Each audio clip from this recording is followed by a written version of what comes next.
Hello, and thank you so much for coming to our talk entitled We Are the Data, where we talk about the lived experiences of neurodivergent professors in STEM. So, before we even really begin our research or our teaching, before we step into the classroom or open our inbox, a lot of us have already done hours and hours of invisible work.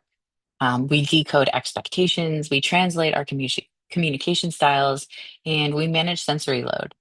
None of that is in our CVs, but it really shapes everything we do as neurodivergent faculty in STEM. I want to briefly begin by situating myself and then my collaborators in this work.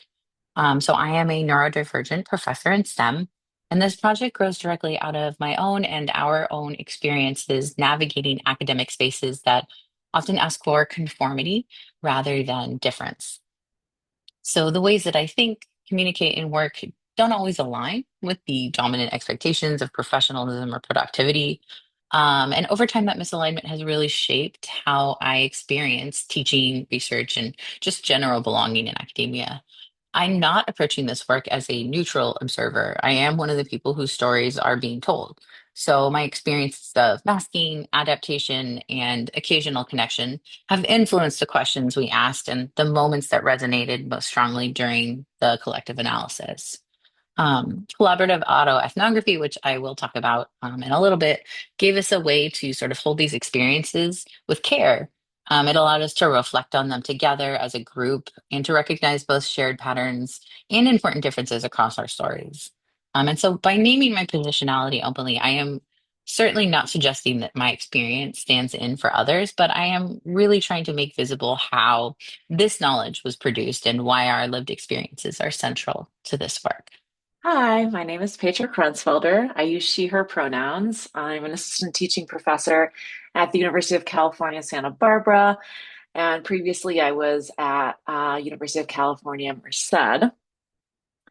And I was really excited when my colleague, Dr. Eric Menke, invited myself, Dr. Christy Donham, and Dr. Hillary Barron um, brought us all together to do research on stability and neurodivergence. Originally, we were interested in focusing on the experience of neurodivergent students in active learning classrooms, but in our initial conversations and brainstorming of what we would study and how we would study that, we discovered that it made more sense for us to study our own experiences as neurodivergent researchers, scholars, and professors in the sciences first.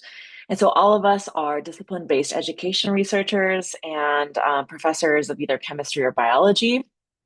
And we are doing a collaborative autoethnography to share our own experiences in academia and how we're navigating different spaces. So I'm excited to pursue this work, and I hope it is useful for many of those like us. Hi, my name is Hillary Barron, and I'm an associate professor of biology at Bemidji State University here in northern Minnesota. I wanted to take a minute to share with you how I come to this work and how my neurodivergent identities of having ADHD and autism intersect with the way that I exist in STEM, the way that I exist in higher education, the way that I do research, and the way that I do education and am an educator. In my K-12 and my early graduate experiences, I was told that I would never make it in STEM.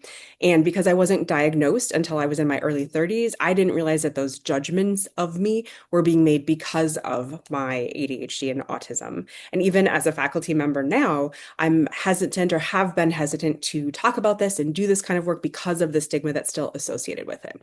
However, as I've come a really long way in developing and implementing just accommodations for myself just to get through the day, it's super clear to me that we need more of these kinds of communities and these kinds of shared experiences. And so that is my hope and my intentionality behind doing this work. Hello, my name is Eric Menke, and I'm an associate teaching professor of chemistry at the Colorado School of Mines. As one of the researchers on this project, I want to take a moment to tell you a little bit about me to help contextualize my interest and participation in this research. As you might guess from the title, our research is on the experiences of neurodivergent faculty in STEM. This is something that I've been interested in for quite a while, in part because this is a group that I'm a member of. I was identified as a gifted child when I was in elementary school, and also, from what I can tell, I'm pretty sure I have a mix of autism and ADHD, although I've never been formally diagnosed with either. This is mostly because when and where I grew up, things like ADHD and autism were not well understood or recognized. Because of my experiences, I'm very invested in better understanding the challenges faced by neurodivergent students and faculty in academia, both as a way to help me better understand my life experiences, but also to identify ways to make higher education more welcoming and accessible to future students and faculty. So thank you for joining us, and I hope you enjoy our presentation. So we realized when we started this project that the literature really has very little, almost nothing about neurodivergent professors like us, even though our experiences are pretty critical in the way that they shape how we teach, mentor, and lead. Representation and belonging don't stop with students. They ripple through the whole academic ecosystem, top to bottom. When faculty feel pressure to mask or hide parts of who they are, the students miss out on role models who show that the differences aren't a deficit, that those same experiences really shape how we teach, mentor, and lead. So collaborative autoethnography, or CAE, is a qualitative method that we, the researchers, work in community to collect our biographical materials. So we analyze them together, and we collect the data together, and we really aim to gain meaningful understanding and to connect those understandings to broader social, cultural, and institutional contexts. And so the four of us are similar in that we all are neurodivergent academics, but our paths and challenges differ. And that tension is really part of this story. So collaborative autoethnography lets us pool these lived experiences, and it helps us to interpret them together, making our own identities really essential to this analysis. This analysis is very cyclical. So there's a lot of collecting and then analysis and then collecting and then analysis. So we are still kind of in the throes of that, but we have some tentative themes that we wanted to share with you today. And we have three of those. So I'll kind of talk about each of those a little bit here. And the first one I want to talk about is masking versus visibility. So the pressure to appear professional for neurodivergent people often means hiding that neurodivergence. So for many of us, masking was initially framed as kind of critical and necessary for success in academia. It felt like it was sort of the price we had to pay to be taken seriously or to be perceived as competent or professional, if you will. But over time, we really began to see that the masking didn't just cost us emotionally, it cost us academically. It drained cognitive energy, it limited how we collaborated, and it narrowed how we showed up as scholars.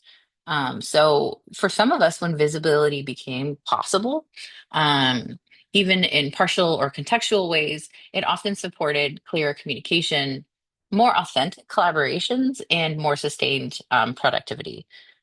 So disclosure for neurodivergence is not a single decision and absolutely is never neutral. It is almost always shaped by risk, institutional norms, and power dynamics. So for us, when we were able to feel visible, it wasn't only relief, it was also being able to do just like better academic work. The second theme I kind of want to touch on is this idea of rigidity versus flexibility. And so across our experiences, the academic systems, just in general, pretty much consistently privilege conformity. Deadlines are generally assumed linear. Communication norms reward speed and verbal fluency, and sensory environments were treated as neutral rather than sometimes exclusionary. So within these structures, a lot of our strengths were not actually recognized as strengths. So some of us have the idea of hyperfocusing, and sometimes that can be read as inconsistent. Non-linear thinking, so folks with ADHD, a lot of this is a lot of the time read as disorganization, even though it's generally organized in the person's head. And pattern recognition wasn't really visible unless it arrived in the sort of standard expected format. But most of our creative and impactful work emerged precisely from these different ways of thinking. So we're not innovating in spite of our neurodivergence, we're innovating because of it.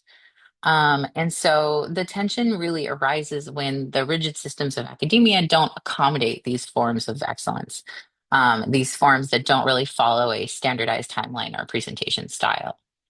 For a lot of us, thinking about this final theme, isolation wasn't accidental. It was produced from the academic cultures that reward independence, competition, and silence around being different.